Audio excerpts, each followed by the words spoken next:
Good Thursday morning, social friends, audience members. If you're watching today's episode of Buying That House as a live stream, and if you might not be doing that, but perhaps catching this as an on-demand recording, welcome to you as well.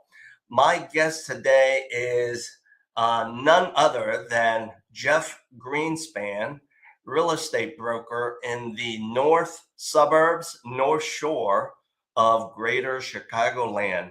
And as I welcome him into the studio today, let's give his fan base a chance to pump him up, right? Let's give his fan base a chance to pump him up. So fan base, here you go. You are now on cue. Jeff, look at those fans of yours, of all ages, of all demographic segments, right? Can buy, yes. Yes. There you have it. There you have it. So how are you today? I'm very well, thank you. And how you doing? I'm doing well for Thursday. Great and well. Terrific. Yes. Thanks for having me here today. I appreciate it very much. And hopefully we can help everybody out there watching and guide them into home purchasing or home selling. Yeah. It's one or the other, depending on which side of the transaction you audience members or someone that you know is going to try to get to the outcome that you want. Okay, so Jeff, let's do this. First and foremost, as a very experienced, seasoned real estate broker, let's get real with the people watching us. Speaking of real, that's the brokerage firm that I'm with right now. Oh my gosh, yes, you're right. We're located in Evanston. I work the Chicago metropolitan area, mainly on the North Shore, but I do city work as well. And so it's time to get real. Let's do it. Yes. What a nice little segue and a plug for your new support entity that supports your business. Okay, so let's get real. As a seasoned, experienced broker, what are the top 3 things, Jeff, you as a broker want sellers to know?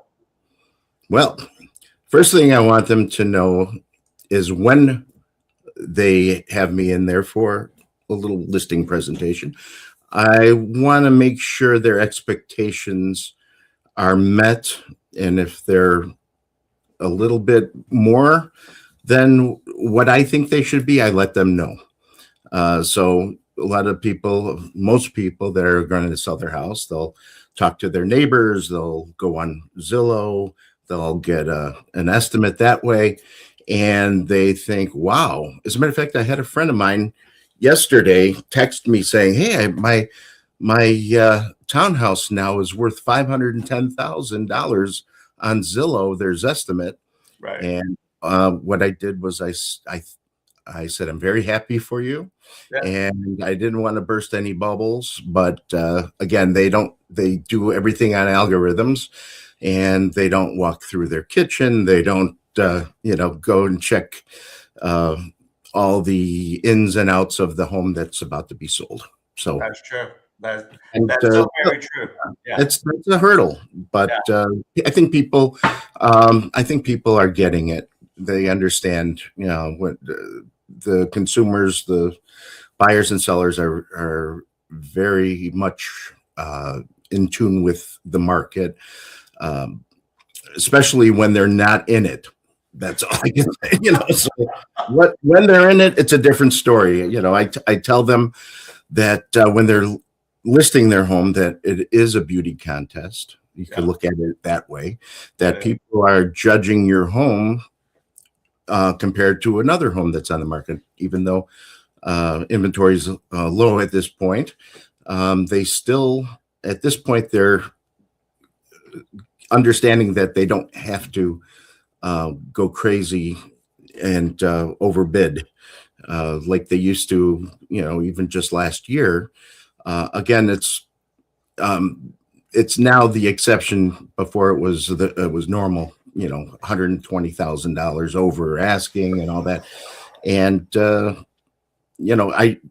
my job is to, of course, hopefully get that listing, but also be realistic. So I'm not coming in there saying, "Hey, yeah, you're going to get this," and then you wind up after a month saying, "How come 3 people have looked at my house or come through?" And that's all pricing, that's strategy. It's all the things that I'm being hired for, and that's what I wish that my sellers knew that I'm there to help them. I'm not looking to undervalue their house and just hit and run. I'm there to get them the biggest bang for their buck. And by doing that, I have different strategies depending on their homes and what they have to do. And I was going to say this too. A lot of sellers think, well, let's price it real high and just hope that somebody will come along and buy it, and we can always lower the price. Right. And I explained to them, first of all, the first 2 weeks are crucial when you go to buy when you put your house on the market, and if you're not positioned properly, basically, it's overpricing is like a boomerang. You throw it high, and it's going to come back low. And and you price it right. Let the buyers fight each other, and not your price reductions. You want to get over asking, and you don't do it by overpricing it first. That's true. There's a cliche I've heard from many of our peers: price reductions weaken your negotiation power. True or false? You agree, right? Always. And you said it spot on. The first 2 weeks are critical, are everything that's gonna determine whether the plan, the reason, and the strategy of pricing is spot on or not. Let's talk about something that I think some property owners who are selling and then maybe buying, right? Mm-hmm. Are going to have what I call their emotions all wrapped up into it. And that is the condition of the property. So my question to you is, how important is condition of the property? Well, that's another good thing that I'm here for. Let's say the owner lived in the house for 40, 50 years, gone through many pets over those years, and some are potty trained, some aren't. And you walk into their house, they don't think anything's wrong because they're used to the pleasant homey smell of the house. Right. But when people are coming into your house, and that's one of the first things that one of their first senses that turns out to be their nose, they're going to turn around because just like a house that a smoker lived in, they're going to think, "Oh, how are you going to get all this out? It's all in paint. It's in the floors. It's blah, blah, blah." Right. So that's a major thing to get taken care of before you even think of listing it and showing it, I should say. Yeah. Listing is different. You should list it, but you should, and you just don't show it until everything is ready to go. And that way, if you list it, it'll motivate them, depending on their situation, to get things done. Depends on your client, your seller, and how much they want to get out of their situation and move on to another. Again, if you're there for a long time, you can sometimes become a collector. Yeah. And that collection is a lot of stuff that I've seen quite a bit over the years as far as collections, and that's not a good thing. And you want to make sure that they're okay with parting with a lot of this collection. Right. And the less is more, is of course, as people say.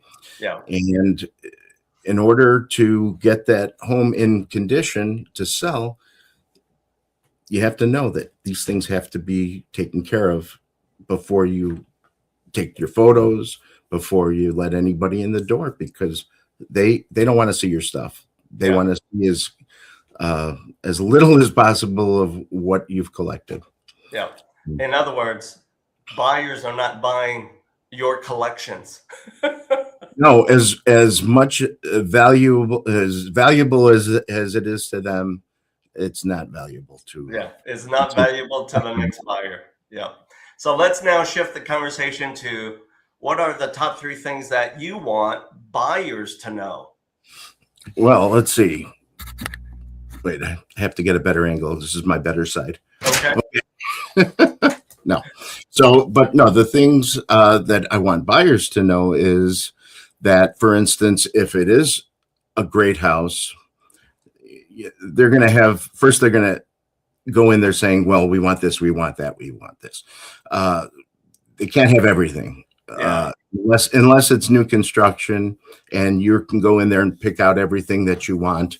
That's the only way that can happen. Now, you can get lucky occasionally, but usually, there's things you're going to have to sacrifice, be it space, be it design, location. So obviously you want location, and you don't want to move somewhere that that you didn't plan on living just because this is a great house. But the other thing is too that I don't know, when you find that house, you got to act quickly. Yeah. Because if you find that house that has most everything that you want, if you don't, then you're going to regret it because you're going to lose out on, and plus the other thing is while you're waiting, there's 5 other people that are looking at that same property that has exactly what they want too. Yeah. So then it's going to wind up costing you more by waiting. Yeah. So, those are the things that, or that's the thing, the main thing is being decisive and knowing that you can't have everything at that point. And then also you don't want to, depending on your budget, you don't want to find a place that, oh, well, you know what, this would be great if we did this. And if we could do this to that place. And you find out that, they can't afford that because they don't realize how much it costs to do those things.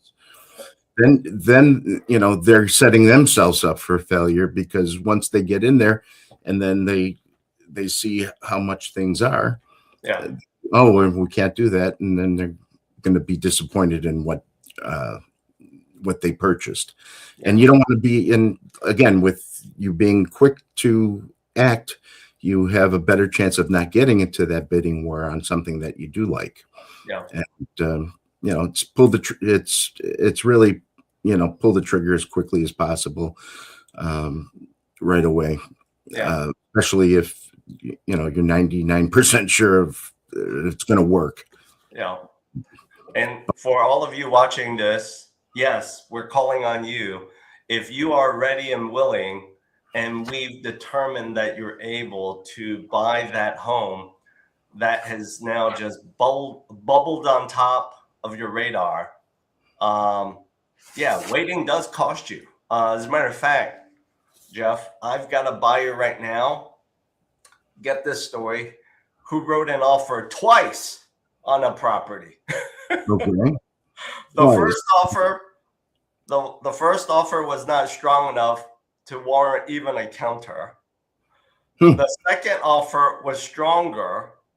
There was a counter, but then just like this beautiful woman that I'm showing you here, they had to sit around and think about it.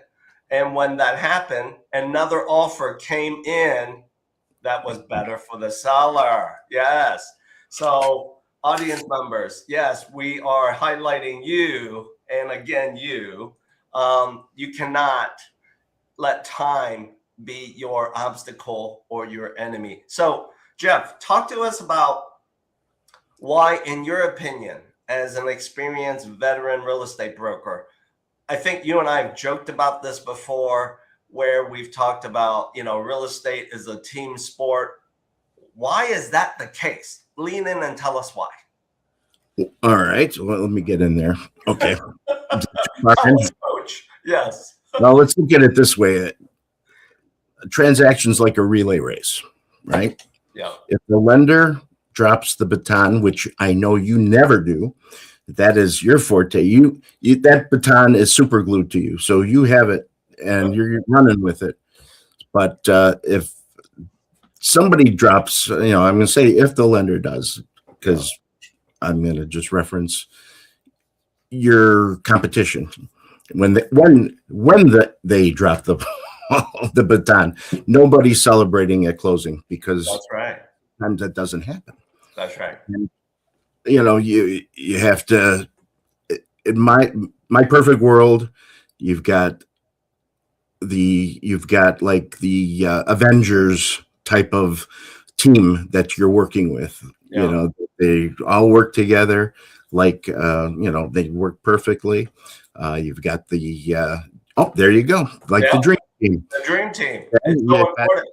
Yeah, just like Canada. They thought they had the dream team, but they didn't. All right, USA did this time. Yeah. All right, hockey. We're talking hockey. Okay, for you youngsters out there. When you get the broker, the lender, the attorney, the inspector, the title company, when they're all aligned, and it's boring. Hey, things are just moving along. Nothing exciting happens. Like, what was I going to do? The inspector sent his son in instead of himself, and he didn't do such a great job, or right. All kinds of things are going to happen. The attorney didn't negotiate the inspection properly together. So when those things happen, that makes the deal exciting. So because hey, we got stuff to do. Yeah. We want it to be boring, so we get everything done. Everybody does their job, and we close quickly and efficiently, and without that stress factor. You don't want to move into your house late because you're in the hospital. For anxiety issues. For anxiety. That's why we're here, and we're making that better, and that the main thing is no one wins alone. That's right. I like that. No one wins alone. No one wins alone, unless you're playing ping pong, I guess. Yeah. But but if you do it yourself, most of the time, it's going to wind up costing you more somehow, somewhere. Sure. And you gotta trust the people that you work with, and you got to know that they're going to do the job. And when you have everything fit, it's a perfect situation. And everybody, like I said, everybody wins. Yeah. So that's it. Yeah. So audience members, you heard it from Coach Jeff here. Weaving in examples of professional hockey, team sports. You don't win alone. You need the right team. It's so important to assemble and build your dream team. And with that said, as we wrap up today's live stream with my guest, Jeff Greenspan, in today's episode, I want to thank first and foremost Jeff for sharing your time, and of course, announcing to the world of social fans that you've got a new organization that supports you. The experience is still the same. The outcomes that sellers and buyers want is still the same. And you are still driving the bus to lead your team to the end zone, or to score that goal. That's right. And most of the time, there's no overtime. There's no overtime. Correct. We don't want overtime. We don't want that. We want a big win. Lots of no looking back. And let me say, that's another reason I left my old firm, because I got this new opportunity, and this opportunity is first and foremost is going to be more beneficial for my clients, and the future clients and my past clients that are still my clients, that I'm going to be able to service them better. I'm very excited. There is a listing coming up, but I can't announce it because it's not on the market yet. But if anybody out there needs somebody, even a rental, rentals are great because they begin your journey to home ownership. That's true. And the other good thing is when you're doing this, when you're looking for a rental, this is a perfect opportunity and time to call Bill and to work with Bill to make sure that you are positioned properly. So when the time comes when you do want to purchase something, you have the right person that's guiding you before, during, and after your purchase. And it's never too early to start preparing for home ownership if that's something you're looking for. Yeah, it's never too early to start that. And you're absolutely right, Jeff. Renting is kind of like, hey, you got to sit on the bench a little bit. You got to be on the practice squad. That's farm team. That's minor league. Yes. Nice little metaphor. So, audience members, as Jeff and I wrap up today's live stream of Buying That House, this episode here on Thursday morning, if you are looking to assemble your dream team, you don't have the right team members yet, simply scan this QR code. We will gladly start a conversation with you. We will tag team and kind of cradle, protect you so that you walk through your journey of buying or selling real estate with no drama. Keep it boring, but ultimately you score the goal that you want. So Music Posse, play us out. Jeff, thank you for showing up. Here we go.